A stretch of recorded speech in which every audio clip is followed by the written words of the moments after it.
ಪ್ರತಿಭಟನೆಯಲ್ಲಿ ಪಾಲ್ಗೊಳ್ಳಲು ತೆರಳುತ್ತಿದ್ದ ಅಂಕುಶ್ ಗೋಖಲೆ ನೇತೃತ್ವದ ತಂಡಕ್ಕೆ ಅರೆಸ್ಟ್ ಮಾಡಿದ ಹುಮನಾಬಾದ್ ಪೊಲೀಸರು. ಮನ್ನಯಖೇಳಿಯಲ್ಲಿ ಔರಾದ್ ಘಟನೆ ಖಂಡಿಸಿ ಪ್ರತಿಭಟನೆ ನಡೆಸುತ್ತಿರುವ ವಿಷಯ ಗೊತ್ತಾಗಿ ಪ್ರತಿಭಟನಾಕಾರರ ಆಹ್ವಾನದ ಮೇರೆಗೆ ಪ್ರತಿಭಟನೆಯಲ್ಲಿ ಪಾಲ್ಗೊಳ್ಳಲು ತೆರಳುತ್ತಿದ್ದ ದಲಿತ ಸಮಾಜದ ಮುಖಂಡ ಅಂಕುಶ್ ಗೋಖಲೆ ನೇತೃತ್ವದ ತಂಡವನ್ನು ಇಲ್ಲಿನ ಪೊಲೀಸರು ಬಂಧಿಸಿ ಠಾಣೆಗೆ ಕರೆತಂದ ಘಟನೆ ಬುಧವಾರ ನಡೆದಿದೆ. ಬಂಧನಕ್ಕೊಳಗಾದ ಬಳಿಕ ಅಂಕುಶ್ ಗೋಖಲೆ ಅವರು ಜಿಲ್ಲಾ ಪೊಲೀಸ್ ವರಿಷ್ಠಾಧಿಕಾರಿ ವಿರುದ್ಧ ಆಕ್ರೋಶವನ್ನು ಹೊರಹಾಕಿದರು.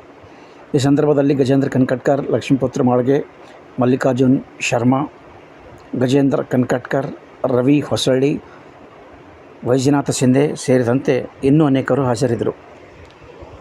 ನನ್ನ ಕರೆದಿನ ಸಲುವಾಗಿ ನಾನು ಹೋಗ್ಲತ್ತರ ನನ್ನ ಹಿಂದೆ ಏನದ ಅಂದ್ರೆ ಪೊಲೀಸರು ಬೆನ್ನತ್ತಿ ನನಗೆ ಮಾರ್ಗ ಮಧ್ಯದಲ್ಲಿ ಏನದ ಅಂತಂದ್ರೆ ಅರೆಸ್ಟ್ ಮಾಡಿಕೊಂಡು ವಾಪಸ್ ತೊಗೊಂಡ್ಬಂದ್ರೆ in the direction of Bidar S P ಅವರ ನಿರ್ದೇಶನದಂತೆ ನನ್ನನ್ನು ಈ ಹುಮನಾಬಾದ್ PSI ಅವರು ಸುರೇಶ್ ಕುಮಾರ್ ಅವರು ಹುಲಿಯಪ್ಪ ಅವರು ಏನದ ಅಂದ್ರೆ ಮಾರ್ಗ ಮಧ್ಯದಲ್ಲಿ ನನಗೆ ಅರೆಸ್ಟ್ ಮಾಡಿಕೊಂಡು ವಾಪಸ್ ತಂದರ.